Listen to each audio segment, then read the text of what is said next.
Hi, നമ്മുടെ YouTube ചാനലിലേക്ക് എല്ലാവർക്കും സ്വാഗതം. എല്ലാവർക്കും സുഖമല്ലേ? എനിക്കും ബാബാശിക്കും ചേച്ചിട്ടുന്നു അൽഹംദുലില്ലാ ഇവിടെ സുഖമാണ്. നിങ്ങൾക്കും സുഖമാണെന്ന് വിശ്വസിക്കുന്നു, ദുആ ചെയ്യുന്നു.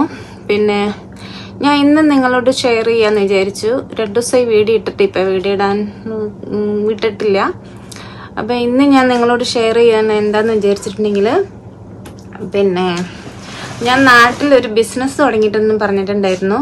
അപ്പം അതിനെക്കുറിച്ച് അതെന്ത് ബിസിനസ്സാണ് എന്നൊക്കെ പറയാമെന്ന് വിചാരിച്ചു. നിങ്ങളുടെ അറിഞ്ഞിരിക്കണം. നിങ്ങളുടെ സപ്പോർട്ട് ഇല്ലെങ്കിൽ ആ ബിസിനസ് എന്തായാലും വിജയിക്കില്ലല്ലോ. നിങ്ങളുടെയും എല്ലാവരുടെയും സപ്പോർട്ട് കൊണ്ടാണ് ഇത്രയെങ്കിലും വിജയത്തിൽ നിൽക്കുന്നത്. അപ്പം ഞാൻ വിചാരിച്ചു അതിനെക്കുറിച്ചൊന്ന് പറയാമെന്ന് വിചാരിച്ചു നിങ്ങളോട്. അപ്പം ഞാൻ നാട്ടിൽ തുടങ്ങിയിരിക്കുന്ന ബിസിനസ് ഒരു ടെക്സ്റ്റൈൽസാണ്, തുണിക്കട. അതായത് ഞാൻ തുടങ്ങിയിട്ട് ഇപ്പം മാർച്ചിലാണ് തുടങ്ങിയത്. കാരണം ഈ തെസ്നിമോള് എപ്പോഴും വിളിച്ച് പറയും, മമ്മി ഞാൻ എന്തെങ്കിലും ജോലിക്ക് പോട്ടെ എന്ന് എന്നോട് ചോദിക്കും. കാരണം ഞാൻ ഇവിടുന്ന് പൈസ അയച്ചു കൊടുക്കാത്തതുകൊണ്ടല്ല, എന്നെ മാത്രം ബുദ്ധിമുട്ടിപ്പിക്കാൻ അവൾക്ക് പൈസ, നിങ്ങൾക്കറിയാമല്ലോ, 3 കുഞ്ഞു മക്കള്, ഉമ്മിച്ചി, എല്ലാ ചിലവും കൂടെ അവൾ എന്നെ ബുദ്ധിമുട്ടിപ്പിക്കണ്ടെന്ന് ഓർത്തിട്ടാണ്. അത്രയും ഒരു ജോലിക്ക് പോയാൽ അത്രയും കിട്ടുകയാണെങ്കിൽ അത്ര കുറച്ച് എന്നെ ബുദ്ധിമുട്ടിപ്പിച്ചാൽ മതിയല്ലോ എന്ന് വിചാരിച്ചിട്ടാണ് അവൾ ചോദിക്കുന്നത്. എനിക്ക് മനസ്സിലാവുന്നുണ്ട്. അപ്പം ഞാൻ അവളോട് പറഞ്ഞു, എന്തായാലും മക്കളെ ഇട്ടിട്ട് നിനക്ക് ജോലിക്ക് പോകാൻ പറ്റില്ലാടി, അപ്പം നമുക്ക് എന്താന്ന് വെച്ചാൽ തീരുമാനിക്കാമെന്ന് പറഞ്ഞു. അപ്പം അങ്ങനെയാണ് ഞാൻ അവൾക്ക് പിന്നെ വീട്ടിൽ നിന്ന് ബിസിനസ് തുടങ്ങാൻ വേണ്ടി കുറച്ച് പൈസ അയച്ചു കൊടുത്തു. അത് തുണിയുടെ ബിസിനസ് തന്നെയായിരുന്നു. അപ്പം അത് തുടങ്ങി അത് കുറച്ച് ബിസിനസ്സൊക്കെ ആയി. അപ്പം എന്നോട് അവൾ പറഞ്ഞു, ഇതെന്ന് പറഞ്ഞിട്ടുണ്ടെങ്കിൽ അവൾക്ക് മക്കൾക്കും ജീവിക്കാം, അത്രേ ഉള്ളൂ. അല്ലാതെ സേവിങ്സും അല്ലാതെ ഡെയിലി അങ്ങനെ കഴിഞ്ഞു പോകും. ചിലപ്പോൾ ഞാൻ ഇവിടുന്ന് ബാക്കി തികയാത്തത് ഞാൻ ഇവിടുന്ന് അയച്ചു കൊടുക്കും. അങ്ങനെ ആ ബിസിനസ് അങ്ങനെ മുമ്പോട്ട് കൊണ്ടുപോയി. പിന്നെ എന്നോട് പറഞ്ഞു, മമ്മി ഈ ബിസിനസ് കൊണ്ട് മാത്രം 3 മക്കള്, ഞാനും ഉമ്മിച്ച് എല്ലാം കൂടെ ഓടണില്ല ഉമ്മിച്ച്, ഞാൻ എന്തെങ്കിലും ജോലിക്ക് പൊക്കോട്ടെ എന്ന് ചോദിച്ചു. അപ്പം ഞാൻ പറഞ്ഞു, എൻ്റെ ചെറുപ്പത്തിലേ ഉള്ളൊരു ആഗ്രഹമായിരുന്നു എനിക്ക് ഒരു ബിസിനസ് തുടങ്ങണം, എന്തെങ്കിലും ഒരു ബിസിനസ് തുടങ്ങണമെന്ന്. ഞാനത് എൻ്റെ ഇത്താടെ മക്കളെടുത്ത് ഒരുപാട് തവണ പറഞ്ഞിട്ടുണ്ട്. എടാ ഭാവ, എന്തെങ്കിലും ബിസിനസ് തുടങ്ങാൻ നോക്കുക, എന്നാലും നമുക്ക് ഈ പണിയെടുത്താലൊന്നും നമുക്കൊരു തികച്ചപ്പാടുണ്ടാവില്ല, അന്നൊന്നും അങ്ങോട്ട് കഴിഞ്ഞു പോകുന്നല്ലാണ്ട് നമുക്ക് ഭാവിയിലേക്ക് എന്തെങ്കിലും വേണമെങ്കിൽ നമുക്കൊരു ബിസിനസ് തുടങ്ങണമെന്ന്. അങ്ങനെ നോക്കുമ്പോൾ അവരൊക്കെ ഓക്കെ എന്നൊക്കെ പറഞ്ഞെങ്കിലും അതൊന്നും നടന്നില്ല. കുറേ എന്തൊക്കെയോ കാരണവശാൽ അതൊന്നും ചെയ്യാൻ പറ്റിയില്ല. അങ്ങനെ ഇരിക്കുമ്പോഴാണ് ഞാൻ അവളിങ്ങനെ ജോലിക്ക് പോകണം. അവൾക്കാണെങ്കിൽ അമേരിക്കയിലേക്ക് വിസയ്ക്ക് അപ്ലൈ ചെയ്തിട്ടാണെങ്കിൽ ഇതൊരു 10 വർഷമെങ്കിലും എടുക്കുമെന്നാണ് എൻ്റെ വക്കീൽ പറഞ്ഞിരിക്കുന്നത്. അപ്പം ഞാൻ വിചാരിച്ചു, എന്തായാലും 10 വർഷം എടുക്കുകയാണെങ്കിൽ അമേരിക്കയിലത്തെ കാര്യം ആയതുകൊണ്ട് തന്നെ ചിലപ്പോൾ 10 എടുക്കും, ചിലപ്പോൾ 5 എടുക്കും, ചിലപ്പോൾ 15 ആവും. അങ്ങനെ നമുക്ക് പറയാൻ പറ്റില്ല അമേരിക്കയിലത്തെ കാര്യം ആയതുകൊണ്ട്. അപ്പം ഞാൻ ചിന്തിച്ചപ്പോൾ മറ്റുള്ള ഒരാളുടെ കീഴിൽ അവളെ ജോലിക്ക് വിടാൻ എനിക്ക് ഒട്ടും താല്പര്യമില്ല. കാരണം എന്താണെന്ന് വെച്ചിട്ടുണ്ടെങ്കിൽ കുഞ്ഞു മക്കളും വീട്ടിൽ ഒരാളെ ജോലിക്ക് നിർത്തിയാൽ തന്നെ അവൾക്ക് അത്ര ശമ്പളം കിട്ടില്ല. നമ്മൾ കൊടുക്കുന്ന അത്ര ശമ്പളം അവൾക്ക് കിട്ടില്ല. പിന്നെ ജോലിക്ക് ആളെ നിർത്തിയിട്ട് അവളെ പണിക്ക് വിടൽ മുതലാവുകയില്ല. അപ്പം ഞാൻ ചിന്തിച്ചപ്പോൾ ഞാൻ അവളോട് പറഞ്ഞടി വാവേ, നമുക്ക് ഒരു 2 ആൾക്കെങ്കിലും സാലറി കൊടുക്കാൻ പറ്റുകയാണെങ്കിൽ നമ്മൾ ഒരിക്കലും സാലറി മേടിക്കരുതെന്ന് നമ്മൾ ചിന്തിക്കരുത്. നമ്മൾ പരമാവധി നമുക്ക് ഒരുവിധം എന്തെങ്കിലും നിവൃത്തി ഉണ്ടെങ്കിൽ ഒരാൾക്കെങ്കിലും നമ്മളെ കൊണ്ട് സാലറി കൊടുക്കാൻ പറ്റുകയാണെങ്കിൽ അവരൊരു കുടുംബത്തിനൊരു ആശ്വാസമാണെങ്കിൽ നമുക്ക് അതല്ലേ നല്ലതെന്ന് ചോദിച്ചു. അപ്പം എന്നോട് പറഞ്ഞു, ഉമ്മിച്ചി ഇത് പെട്ടെന്ന് നടക്കുന്ന കാര്യമാണോ, എന്തെങ്കിലും ഈ വീട്ടിലിരുന്ന് തുണിക്കച്ചവടം ചെയ്തിട്ട് വലിയ ഇതൊന്നുമില്ല, എന്നാലും വിറ്റ് പോകുന്നുണ്ടെന്നല്ലാണ്ട് വലിയ ലാഭമൊന്നുമില്ല, ഒരുപാട് ലാഭത്തിനൊന്നും കൊടുക്കാനും പറ്റില്ല, എല്ലാം സാധാരണക്കാരും ഉമ്മിച്ചി. അപ്പോൾ അന്നേരം ഞാൻ പറഞ്ഞു, എടി വാവേ നമുക്ക് ആലോചിക്കാം എന്ന് പറഞ്ഞ് ഞാൻ കുറച്ച് നാൾ വീണ്ടും ആ കച്ചവടം കൊണ്ട് തന്നെ അങ്ങനെ ഇരുന്നപ്പോഴാണ് ഞാൻ ആലോചിച്ചു, അവളെ എന്തായാലും മറ്റുള്ളവരുടെ കീഴിൽ ജോലിക്ക് വിടാൻ പറ്റില്ല. കാരണം ഞാൻ കുറേ അനുഭവിച്ചിട്ടുള്ളവളാണ്. അത് മാത്രമല്ല, നിസ്സാര ശമ്പളത്തിന് 3 മക്കളെ രാവിലെ ഉമ്മിച്ചിയുടെ അടുത്താക്കി പോയ ഉമ്മിച്ചിക്കാണെങ്കിൽ പുറം വേദന, നടുവേദന, മുട്ടുവേദന അങ്ങനത്തെയൊക്കെ പ്രശ്നങ്ങളുള്ള ഉമ്മിച്ചിയാണ്. അപ്പോൾ കുഞ്ഞു മക്കളെ ഇട്ടിട്ട് പോയിട്ടുണ്ടെങ്കിൽ ഉമ്മിച്ചിക്ക് ചിലപ്പോൾ നോട്ടം എത്തിയെന്ന് വരില്ല. അത് മാത്രമല്ല, ഉമ്മിച്ചി എന്ന് പറഞ്ഞിട്ടുണ്ടെങ്കിൽ ഉമ്മിച്ചിയുടെ പിന്നെ നിസ്കാരവും കാര്യങ്ങളും ഖുർആനും അതൊക്കെ ഉമ്മിച്ചിക്ക് നിർബന്ധമുള്ള കാര്യങ്ങളാണ്. അപ്പോൾ ഉമ്മിച്ചിക്ക് അതിലൊക്കെ പുറകോട്ടായിട്ടുണ്ടെങ്കിൽ അത് ഉമ്മിച്ചിക്ക് അത് വല്ലാണ്ട് ഇതാകും. അപ്പം ഞാൻ പറഞ്ഞ അവളോട് ഒരു കാര്യം ചെയ്യാവേ, നമുക്ക് എന്തെങ്കിലും ഒരു ചെറിയ ബിസിനസ് ആയാലും തുടങ്ങാം, നീ സമാധാനമായിട്ടിരിക്കുന്നു പറഞ്ഞു. അങ്ങനെ പറഞ്ഞപ്പോഴാണ് ഞാൻ പിന്നെ ആലോചിച്ചപ്പോൾ ശരിയാണ്, എന്തെങ്കിലും ഒന്ന് തുടങ്ങി കൊടുക്കാമെന്ന് വിചാരിച്ചു. പിന്നെ കട തുടങ്ങിയ സമയത്ത് തെസ്നിമോള് സ്ഥിരമായിട്ട് കടയിൽ പോകാറുണ്ടായിരുന്നു. കാരണം എന്താണെന്ന് വെച്ചിട്ടുണ്ടെങ്കിൽ വീട്ടിലന്ന് ഒരു ഇത്ത സ്ഥിരമായിട്ട് നിൽക്കാനുണ്ടായിരുന്നു. ഫുൾ ടൈം വീട്ടിലുണ്ടായിരുന്നു, മക്കളെ നോക്കാനും വീട്ടിലെ കാര്യങ്ങളൊക്കെ നോക്കാനും. പിന്നെ ഉമ്മിച്ചി ഉണ്ടല്ലോ, അങ്ങനെ സ്ഥിരമായിട്ട് അവൾ രാവിലെ പോയിട്ടുണ്ടെങ്കിൽ രാത്രി വരെ അവൾ കടയിൽ നിൽക്കാറുണ്ടായിരുന്നു. ആ സമയത്തൊക്കെ നല്ല കച്ചവടം ഉണ്ടായിരുന്നു. അങ്ങനെ ഇരിക്കുമ്പോഴാണ് ആ ഇത്താക്ക് വീട്ടിലെന്തോ വിശ്വാസമായിട്ട് ആ ഇത്ത വീട്ടിൽ നിന്ന് പോയി. പിന്നെ വേറൊരു ഇത്താനെ കിട്ടി. പക്ഷെ ആ ഇത്ത രാവിലെ ഒരു 8-8:30 വന്നിട്ടുണ്ടെങ്കിൽ 4-4:15 ആ ഇത്ത പോകും. അങ്ങനെ വന്നപ്പോൾ അവൾക്ക് കടയിലേക്ക് പോകാൻ പറ്റാത്ത സാഹചര്യമായി. അങ്ങനെ 4 സ്റ്റാഫ് ഉണ്ടായിരുന്നു നമ്മുടെ കടയിൽ. തെസ്നി കൂടാതെ 4 സ്റ്റാഫ് ഉണ്ടായിരുന്നു. പിന്നെ 4 സ്റ്റാഫ് ഉണ്ടായിട്ട് കാര്യമില്ലല്ലോ, അവർക്ക് ശമ്പളം കൊടുക്കണ്ടേ, എല്ലാ മാസവും ശമ്പളം കൊടുക്കണ്ടേ. അങ്ങനെ ഇരിക്കുമ്പോഴാണ് നമ്മൾ 2 സ്റ്റാഫിനെ ഒഴിവാക്കിയിട്ടില്ല. നമ്മൾ അവരോട് കാര്യങ്ങൾ പറഞ്ഞപ്പോൾ അവർക്ക് മനസ്സിലായി. അപ്പോൾ അവരിങ്ങനെ വെയിറ്റ് ചെയ്തിരിക്കുകയാണ്. കുറച്ചുകൂടെ കച്ചവടമൊക്കെ കിട്ടിക്കഴിയുമ്പോൾ അവരെ തിരിച്ചെടുക്കണം നമുക്ക്. കാരണം അവർ നല്ല ആകാംക്ഷ, ഇപ്പോൾ ഒരു ജോലി ഒരാൾക്ക് കിട്ടുന്ന ഭയങ്കര പ്രതീക്ഷയോടുകൂടിയൊക്കെ ആയിരിക്കും ഒരാൾക്ക് ഒരു ജോലിക്ക് വരുന്നത്. അപ്പോൾ 2 മാസം 3 മാസം ജോലി ചെയ്തിട്ട് നമ്മൾ അവരെ മാറ്റി നിർത്തുക എന്ന് പറയുമ്പോൾ എനിക്കത് ഭയങ്കര ബുദ്ധിമുട്ടുണ്ട്. പക്ഷെ നിവൃത്തിയില്ലാത്തതുകൊണ്ട് അവരെ ഞാൻ ഇപ്പം മാറ്റി നിർത്തിയിരിക്കുകയാണ്. ഇനി അവരെ തിരിച്ചെടുക്കണം എന്ന് എനിക്ക് ഭയങ്കര ആഗ്രഹമുണ്ട്. കാരണം അവർ ഏത് നിമിഷം വരാൻ തയ്യാറായിട്ട് തന്നെയാണ് അവർ നിൽക്കുന്നത്. പിന്നെ തെസ്നിക്കാണെങ്കിൽ കടയിൽ വരാൻ പറ്റില്ല. തെസ്നി ജസ്റ്റ് ഒന്ന് ഓടി വന്നിട്ട് പോവുകയുള്ളൂ. കാരണം എന്താണെന്ന് വെച്ചിട്ടുണ്ടെങ്കിൽ മക്കളെ ഇട്ടിട്ട് അവർക്ക് വരാൻ പറ്റില്ല. മക്കൾ കുറച്ചുകൂടെ മാർച്ച് ഇപ്പം 6 മാസമായില്ല. അപ്പോൾ ഇച്ചിരി കൂടെ വലുതായി ഭയങ്കര വികൃതി എന്ന് പറഞ്ഞിട്ടുണ്ടെങ്കിൽ ഭയങ്കര വികൃതിയാണ്.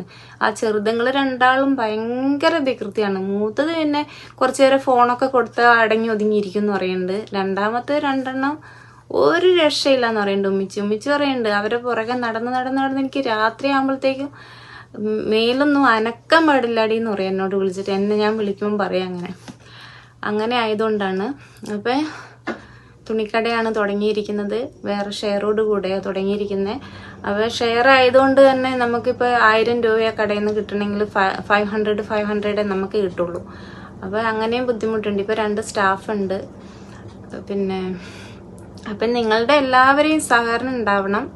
പിന്നെ നിങ്ങൾക്ക് സാധനങ്ങൾ ആരെങ്കിലും ഹോൾസെയിലായിട്ട് ഇറക്കണമെന്നുണ്ടെങ്കിൽ നജീബ് എന്ന് പറഞ്ഞൊരിക്കയാണ് സാധനം ഇറക്കി തരണേ. നമുക്ക് അധികം ആ ഇക്ക ഭയങ്കര ലാഭമൊന്നും മേടിക്കാതെ നല്ല ലാഭത്തിൽ എന്ന് പറഞ്ഞിട്ടുണ്ടെങ്കിൽ നമുക്ക് നഷ്ടം വരാത്ത രീതിക്കാണ് പുള്ളി സാധനങ്ങൾ. ഞാൻ ഒരുപാട് സ്ഥലങ്ങളിൽ അന്വേഷിച്ചിട്ട് ഏറ്റവും കുറഞ്ഞ വിലയ്ക്ക് കിട്ടുന്നത് പുള്ളിയുടെ അടുത്ത് നിന്നാണ്. അതുകൊണ്ടാണ് പുള്ളീനെ കൊണ്ട് തന്നെ ഇറക്കിക്കുന്നത് സാധനങ്ങൾ. പുള്ളിയുടെ വീട് തൊടുപുഴ വണ്ണപ്പുറം എന്ന് പറഞ്ഞ സ്ഥലത്താണ്. അപ്പോൾ നമ്മുടെ കടയിലെ സ്റ്റാഫിനോട് ചോദിച്ചാൽ നിങ്ങൾക്ക് നമ്പർ തരും. അപ്പോൾ സാധനങ്ങൾ വേണമെന്നുള്ള ആൾക്കാർ പുള്ളീനെ കോണ്ടാക്ട് ചെയ്തിട്ടുണ്ടെങ്കിൽ പുള്ളി സാധനങ്ങൾ നല്ല സൂപ്പർ സാധനങ്ങളാട്ടോ നമ്മുടെ കടയിൽ കൊടുക്കുന്ന സാധനങ്ങൾ. ഞാൻ കട തുടങ്ങി കഴിഞ്ഞപ്പോൾ ഒരു 4 ദിവസത്തേക്ക് ഞാൻ നാട്ടിൽ വന്നിട്ടുണ്ടായിരുന്നു. അപ്പം ഞാൻ കടയിൽ പോയി കഴിഞ്ഞപ്പോൾ ഞാൻ തന്നെ അത്ഭുതപ്പെട്ടു ഈ സാധനങ്ങൾ കണ്ടിട്ട്. ഞാനത് ബാബാശിക്ക് കുറേ ഷർട്ടൊക്കെ കൊണ്ടുവന്നു. പിന്നെ ജേജൂട്ടിന് ഇന്ത്യൻ സാധനമാണെന്ന് പറഞ്ഞിട്ട് ഇടില്ല, അതുകൊണ്ട് അവനൊക്കെ കൊണ്ടുവന്നില്ല.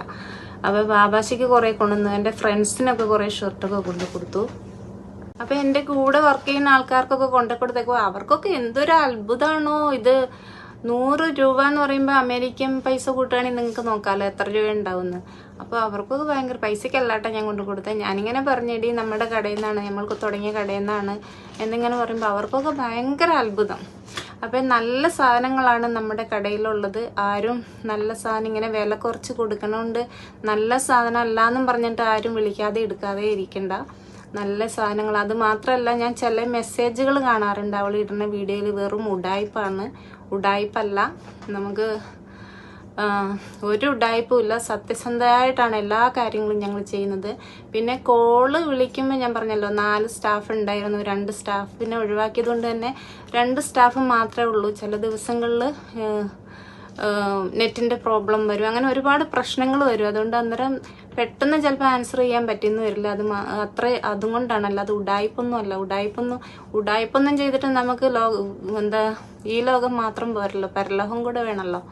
അപ്പോൾ ഉടായ്പൊന്നുമല്ല, സത്യസന്ധമായിട്ടാണ് നമ്മൾ എല്ലാ കാര്യങ്ങളും ചെയ്യുന്നത്. നമ്മളിത് വലിയ ലാഭമൊന്നും എടുത്തിട്ടൊന്നുമല്ല. നമുക്ക് തെസ്നിക്ക് ഇപ്പം നമ്മൾ ഇവിടുന്ന് തന്നെ എനിക്ക് എല്ലാ കാര്യങ്ങളും നോക്കാൻ പറ്റില്ല. അത് നിങ്ങൾക്കറിയാമല്ലോ. ഒരു സിംഗിൾ മദറായിരിക്കുന്ന എനിക്കത് അമേരിക്ക എന്നൊക്കെ പറഞ്ഞ ഒരു സ്ഥലത്ത്, അമേരിക്കയിലൊക്കെ ജീവിക്കുന്ന ആളുകൾക്ക് അതിൻ്റെ എക്സ്പെൻസ് മനസ്സിലാവും. നമ്മളെ നാട്ടിലത്തെ പോലെ അല്ലല്ലോ. ഇവിടെ എല്ലാ കാര്യങ്ങൾക്കും ഒരു മാസം എല്ലാത്തിനും ബില്ലാണ്. ബില്ല് അങ്ങോട്ട് തിരിഞ്ഞ ബില്ല്, ഇങ്ങോട്ട് തിരിഞ്ഞ ബില്ല്, മുകളിലോട്ട് നോക്കിയ ബില്ല്, അങ്ങനത്തെ ഒരു അവസ്ഥയാണ് അമേരിക്കയിൽ.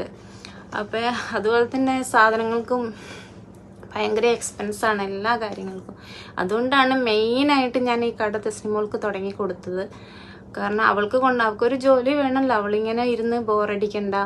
പിന്നെ അവൾക്കൊരു വരുമാനം എന്തായാലും വേണമല്ലോ. അവൾക്ക് എന്തായാലും എല്ലാവർക്കും അറിയാം, 3 മക്കളെ ഇട്ടിട്ട് അവൾക്ക് ഒരു ജോലിക്ക് ഇപ്പോൾ പോകാൻ പറ്റില്ല. കാരണം ദുബായിലേക്കായാലും കുവൈറ്റിലേക്കായാലും എന്ത് ജോലി നോക്കായാലും മക്കളെ ഇട്ടിട്ട് അവൾക്ക് പോകാൻ പറ്റില്ല. അത് മാത്രമല്ല, ഞാൻ എൻ്റെ മോളെ തെസ്നിമോളെ ഇട്ടിട്ട് ജോലിക്ക് പോയി പിന്നെ സാഹചര്യങ്ങളൊക്കെ കൊണ്ട് ഇങ്ങനെയൊക്കെ ഇവിടം വരെയൊക്കെ എത്തി. അതുപോലെ നമുക്കിപ്പോൾ ആ മക്കളെ നോക്കാനുള്ള കഴിവുള്ളത് കൊണ്ട് തന്നെ എനിക്ക് അവളെ മക്കളിൽ നിന്ന് പറിച്ചു മാറ്റാൻ ഞാൻ അനുഭവിച്ച വേദന എനിക്കറിയാം. തെസ്നീനെ തെസ്നീനെ ഓർഫനേജിൽ കൊണ്ട് നിർത്തിയ സമയത്തൊക്കെ അത് ഒരു ഉമ്മയായ സ്ത്രീകൾക്ക് മനസ്സിലാകും. അത് ഒരു മനുഷ്യൻ്റെ സാഹചര്യങ്ങൾ കൊണ്ടാണ് ഞാൻ അങ്ങനെ ചെയ്തിട്ട് വന്നത്. അല്ലാതെ ഞാൻ എൻ്റെ മോളോട് സ്നേഹമില്ലാത്തതുകൊണ്ടോ ഇഷ്ടമില്ലാത്തതുകൊണ്ടോ ഒന്നുമല്ല ഞാൻ അങ്ങനെ ഓർഫനേജിലാക്കിയതോ ഉമ്മിച്ചിട്ടെടുത്താക്കിയിട്ട് വന്നതൊന്നും. എൻ്റെ സാഹചര്യം, എൻ്റെ വിധി, അല്ലാതെ ഇതിനൊന്നും പറയാൻ പറ്റില്ല. അപ്പോൾ എൻ്റെ കുഞ്ഞു മക്കളെ ഇട്ടിട്ട് അവളെ ദൂരത്തേക്ക് ആക്കാൻ എനിക്ക് ഒരു താല്പര്യമില്ല. അല്ലെങ്കിൽ അവൾ പറഞ്ഞു എന്നോട്, ഉമ്മിച്ച് ഞാൻ ജോലിക്ക് പൊക്കോളാം, ഉമ്മിച്ച് ഇങ്ങനെ കഷ്ടപ്പെടുന്ന കാണുമ്പോൾ എനിക്ക് സങ്കടം വരിക എന്നൊക്കെ പറഞ്ഞു. വീട്ടിൽ നിന്ന് ഉമ്മയും പറയും, നീ എന്നാടി മോളെ ചെയ്യണേന്ന് ഇങ്ങനെ ചോദിച്ചാൽ. പിന്നെ അങ്ങനെയാണ് നമുക്ക് ഞാൻ ബിസിനസ് കൊണ്ട് തുടങ്ങി കൊടുത്തത്. കാരണം അവൾക്കൊരു വരുമാനം, അവൾക്കൊരു കോൺഫിഡൻസ് ഉണ്ടാവും. എനിക്ക് എൻ്റെ മക്കളെ നോക്കാൻ ഒരു വരുമാനം എൻ്റെ ഉമ്മിച്ചിയുടെ അടുത്ത് ചോദിക്കണ്ടല്ലോ. അല്ലെങ്കിൽ പിന്നെ ഉമ്മിച്ചി ഒരു 5000 ഇടുക, ഒരു 2000 ഇടുക. വീട്ടിൽ പിള്ളേർക്ക് ഫുഡില്ല, പിള്ളേർക്ക് വൈപ്പറില്ല, പമ്പറില്ല. അങ്ങനെ വൈപ്പറല്ല കേട്ടോ, സോറി തെറ്റിപ്പോയതാ പറഞ്ഞത്, പമ്പറില്ല. അങ്ങനെ പറഞ്ഞ് എന്നോട് ചോദിക്കേണ്ട ഒരു അവസ്ഥ വരാതിരിക്കാനാണ് അങ്ങനെ ഞാൻ ചെയ്തു കൊടുത്തത്. അവൾക്കൊരു ബുദ്ധിമുട്ട് വരാൻ പാടില്ല. എൻ്റെ സാഹചര്യം, ഞാൻ തസ്നീനെ ഒറ്റയ്ക്ക് നിർത്തിയിട്ട് വന്നതിൽ ഞാൻ എന്തോരം വേദനിച്ചിട്ടുണ്ട്, എന്തോരം കണ്ണീര് കുടിച്ചിട്ടുണ്ടെന്ന് എനിക്കറിയാം. അപ്പോൾ അവളെ മക്കൾ പിരിഞ്ഞു നിൽക്കുമ്പോൾ ഞാനും ഒരു ഉമ്മ ആയതുകൊണ്ട് തന്നെ എനിക്കത് മനസ്സിലാവും. അവൾക്ക് മക്കളെ പിരിഞ്ഞ് നിൽക്കുക, എനിക്ക് തന്നെ മക്കളെ പിരിഞ്ഞ് കാണുമ്പോഴൊക്കെ ഒരുപാട് കൊതിയുണ്ട് എൻ്റെ മക്കളെടുത്ത് നിൽക്കാനൊക്കെ. ഒരുപാട് കൊതി എന്ന് പറഞ്ഞാൽ എന്നെ ഒറ്റയ്ക്ക് ഫോണൊക്കെ എടുത്ത് വിളിക്കും ചെറുതങ്ങൾ. അപ്പം ഞാൻ ഉമ്മിച്ചെ വിളിച്ചെന്ന് ഓർത്തിട്ട് തിരിച്ചു വിളിക്കും, ഉമ്മിച്ച റെഡി ഞാനല്ലടി വിളിച്ചേ, നൂഹടി വിളിച്ചേ, ഈസി അടി വിളിച്ചേന്ന് പറയും. അങ്ങനെ അന്നേരം അത്ര എനിക്ക് എന്നെ പിരിഞ്ഞിരിക്കാൻ പറ്റുന്നില്ല, പിന്നെ അവളുടെ കാര്യം പറയാനുണ്ടോ. അതുകൊണ്ടാണ്. അപ്പോൾ എല്ലാവരുടെയും ഞാൻ പറഞ്ഞു വന്നത് എന്താണെന്ന് വെച്ചിട്ടുണ്ടെങ്കിൽ, എല്ലാവരുടെയും സഹകരണം ഉണ്ടാവണം. നിങ്ങളുടെ സഹകരണം കൊണ്ട് മാത്രമാണ് ആ കട ഇപ്പം നിലനിന്ന് പോകുന്നത്. അതായത് പണ്ടേ പൂട്ടേണ്ട ടൈം കഴിഞ്ഞു പോയേനെ. പിന്നെ തെസ്നിക്ക് കടയിൽ പോകാൻ പറ്റില്ല. അപ്പോൾ കുറച്ച് വിളിച്ചിട്ടുണ്ടെങ്കിൽ കുറച്ച് ഡിലേ ആവുകയൊക്കെ ചെയ്യും. എല്ലാവരും ക്ഷമിക്കുക. കാരണം എന്തായാലും തിരിച്ച് വിളിക്കും. നമ്മുടെ സ്റ്റാഫുകൾ നല്ല സ്റ്റാഫുകളായിരുന്നു. അവർ പരമാവധി നമ്മുടെ സ്റ്റാഫുകൾ എന്ന് പറഞ്ഞിട്ടുണ്ടെങ്കിൽ 2 പേർക്കും കുഞ്ഞു മക്കളുള്ള ആൾക്കാരാണ്. അപ്പോൾ അവർ ചിലപ്പോൾ 10 മണിക്ക് വരുന്ന ആൾക്കാർ ചിലപ്പോൾ 11 മണിയാവും വരാൻ. പിന്നെ ഞങ്ങളൊന്നും പറയാനും പോകാറില്ല. കാരണം എന്താണെന്ന് വെച്ചിട്ടുണ്ടെങ്കിൽ ഞാനും പറയാറില്ല, നമ്മുടെ കൂടെ ഷെയറുള്ള ആളും ഒന്നും പറയാറില്ല. അവർ പറയണ എന്നോട് പറയുമ്പോൾ ഞാൻ പറയും അത് സാരില്ല, അവർക്ക് കുഞ്ഞു മക്കളൊക്കെ ഉള്ളതല്ലേ എന്ന് പറഞ്ഞിട്ട് ഞങ്ങൾ 2 ആളും അത് അങ്ങോട്ട് ഒരു വിട്ടുവീഴ്ച കൊടുത്തിരിക്കുകയാണ്. അത് മാത്രമല്ല, അവർ 4:30 ആകുമ്പോൾ വീട്ടിൽ പോകും. 10-11 മണിക്കൊക്കെ, ചില ദിവസം 10 മണിക്ക് വരും, ചില ദിവസം 10:30 വരും, ചില ദിവസം 11 മണിക്ക് വരും. അപ്പോൾ അങ്ങനെ ആകുമ്പോൾ നമുക്ക് ഇത്ര കോൾ 2 സ്റ്റാഫുകളെ വെച്ചിട്ട് ഇത്ര കോൾ അറ്റൻഡ് ചെയ്യാൻ പറ്റുള്ളൂ. നമുക്ക് എല്ലാവർക്കും അറിയില്ലേ അത്. അതുകൊണ്ടാണ്. പിന്നെ നിങ്ങൾ ഒരു ദിവസം വിളിച്ചില്ലെങ്കിൽ വെറുതെ ഉടായ്പാണ്, തട്ടിപ്പാണെന്നൊന്നും ആരും പരമാവധി പറയാതിരിക്കുക. കാരണം നമുക്ക് തട്ടിപ്പല്ല, അത് സത്യസന്ധമായിട്ട് തുടങ്ങിയിരിക്കുന്ന കടയാണത്. അത് മനസ്സിലാക്കുക. പരാതിയൊന്നും പറയണില്ല, നിങ്ങളത് മനസ്സിലാക്കുക. സാഹചര്യം 2 സ്റ്റാഫാണ് കടയിലുള്ളൂ. അവർ ആകെപ്പാടെ ഇത്രയും മണിക്കൂർ ഈ 10, 10:30, 11 മണി മുതൽ 4 വരെയാണ് സ്റ്റാഫ് കടയിലുള്ളൂ. അത് കണ്ടാണ് വിളിച്ചിട്ട് എടുക്കാത്തത്. പിറ്റേ ദിവസമായാലും എന്തായാലും നിങ്ങൾക്ക് സാധനം കിട്ടും. നല്ല സൂപ്പർ സാധനങ്ങളാണ് ഇറക്കണത്. പിന്നെ നിങ്ങൾ വിചാരിക്കും ഈ 100 രൂപയ്ക്ക് കൊടുക്കുമ്പോൾ എത്ര സൂപ്പറായിരിക്കുന്നു. പക്ഷേ ഞങ്ങൾ വലിയ ലാഭമൊന്നും എടുത്തിട്ടല്ല കൊടുക്കുന്നത്, നമ്മൾ നിസ്സാര ലാഭത്തിനാണ് കൊടുക്കുന്നത്.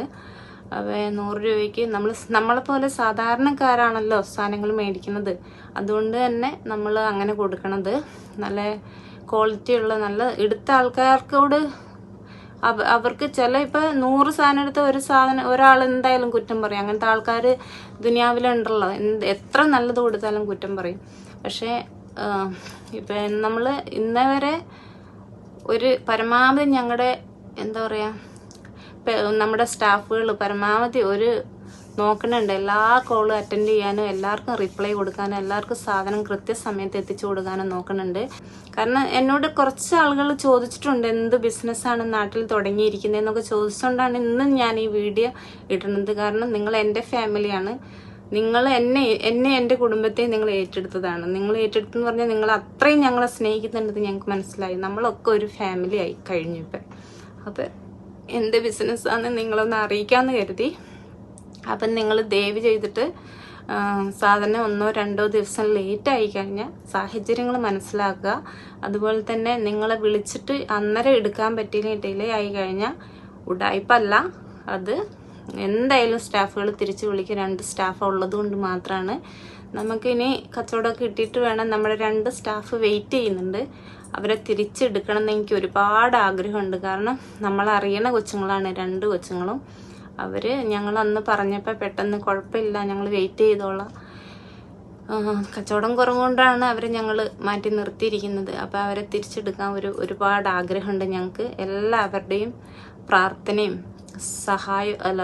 പ്രാർത്ഥനയും എല്ലാവരും സപ്പോർട്ട് ഉണ്ടായിരിക്കണം. ഇത് നിങ്ങളുടെ സപ്പോർട്ടില്ലാതെ ഞങ്ങൾക്ക് വിജയിക്കാൻ പറ്റില്ല, തസ്നിമോൾക്കും വിജയിക്കാൻ പറ്റില്ല. നിങ്ങളുടെ സപ്പോർട്ട് ഉണ്ടെങ്കിൽ മാത്രമേ ഇവയ്ക്കത് മുന്നോട്ട് കൊണ്ടുപോകാൻ പറ്റുള്ളൂ.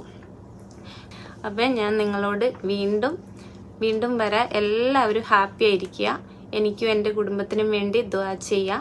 അതുപോലെ തന്നെ എൻ്റെ കുടുംബവും ഞങ്ങൾ നിങ്ങൾക്കും വേണ്ടി ദുആ ചെയ്യുന്നതായിരിക്കും. എൻ്റെ ഉമ്മിച്ചി എന്ന് പറഞ്ഞിട്ടുണ്ടെങ്കിൽ ഒരു പ്രത്യേക സൈസ് ഉമ്മിച്ചിയാണ്. പടച്ചവനെ, എല്ലാവരോടും നിങ്ങളുടെ സപ്പോർട്ടിന് എല്ലാ കാര്യങ്ങൾക്കും സപ്പോർട്ട് ചെയ്യുന്നതിന് ഒരുപാട് താങ്ക്സ് വീണ്ടും പറയും. തെസ്നി പറയും ഒരുപാട് താങ്ക്സ് പറയല്ലോ മമ്മിച്ചി, അവർക്ക് ബോറടിക്കുമെന്ന്. അതുകൊണ്ട് തന്നെ ഒരുപാട് താങ്ക്സ് ഞാൻ പറയണില്ല. എല്ലാവരോടും ഞാൻ വീണ്ടും വരാം കേട്ടോ. എല്ലാവരും ഹാപ്പി ആയിരിക്കുക. Okay, thank you so much.